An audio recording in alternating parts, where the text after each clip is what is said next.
this video, you will learn how to graph basic exponential functions.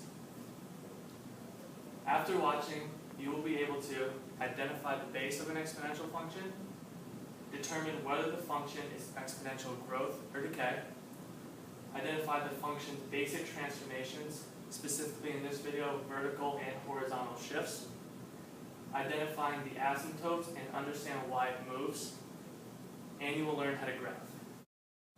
Before we begin, it is important to know that the base of an exponential function is a number raised to a variable power. The variable is an exponent, and it determines whether it is growth or decay. Horizontal shifts can be found in the exponent. Vertical shifts can be found outside the exponent. An asymptote is a line that the function values will come infinitely close to, but never touch. Horizontal asymptotes are a result of the end behavior.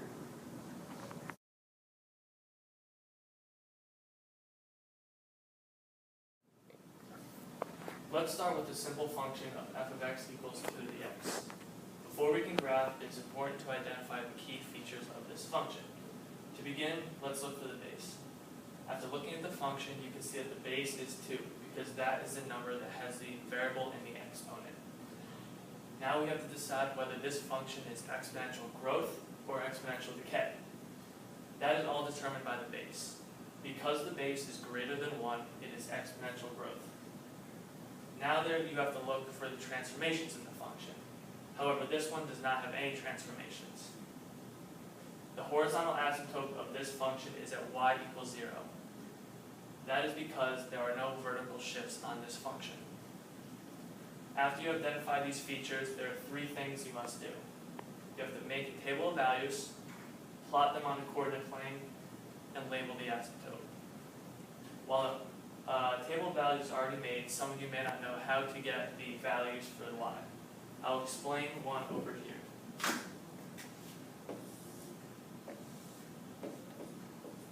Let's start with an x value of negative 2. What you have to do is take your base and put negative 2 for x.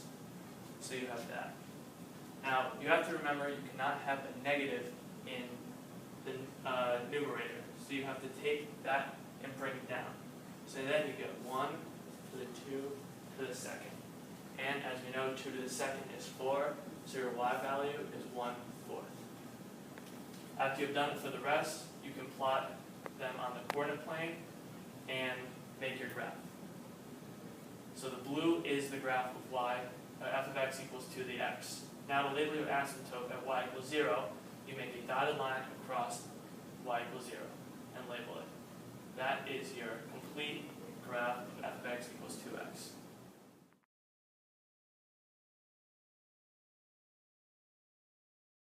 As you can see, this function has the same base as the previous slide, except this one has transformations. The first transformation is x plus 2, which is in the exponent. So that is a horizontal shift to the left 2 units. The second transformation is this plus 1, which is a vertical shift up 1. Now I'll graph this function. First, you have to move to the left 2 and up 1 for every point.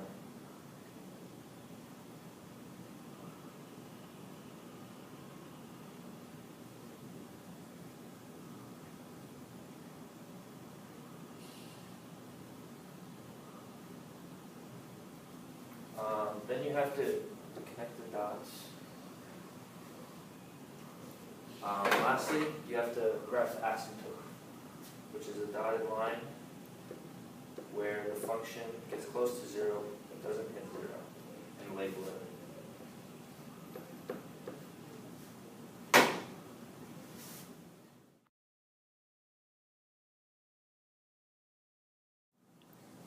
Now let's consider the function f of x equals 1/3 to the x minus 2 minus 1.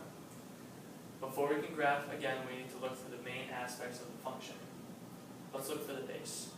In this case, the base is 1/3, because that has the exponent with the variable in it. Now we have to decide whether it's growth or decay. As the last function was growth, this one is decay. It is decay because the base is less than 1 but greater than 0. Now we need to look for our transformations.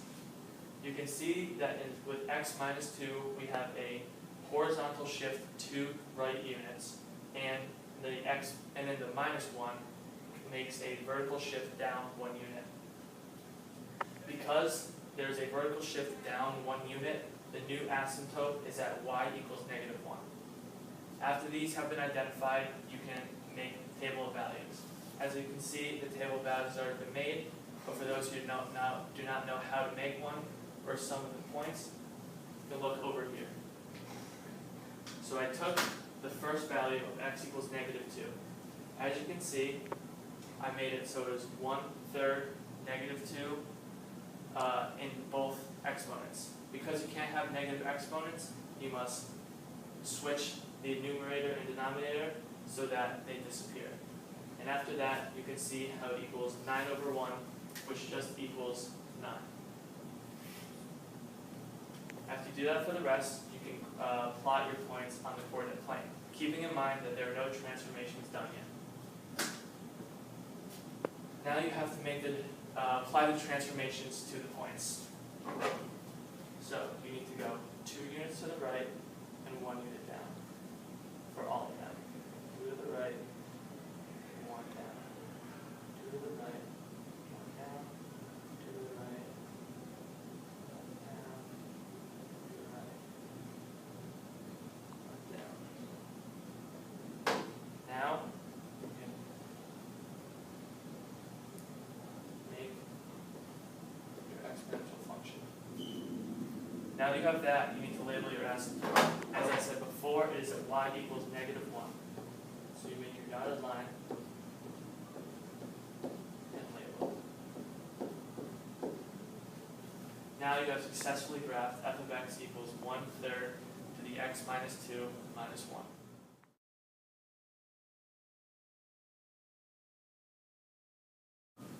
When graphing exponential functions, it is important to remember the base of an exponential growth function has to be greater than 1. The base of an exponential decay function has to be less than 1 but greater than 0. Horizontal shifts can be found in the exponent. Vertical shifts can be found outside exponents. The asymptote of an exponential function without a vertical shift is always at 0. The asymptote is made due to the end behavior.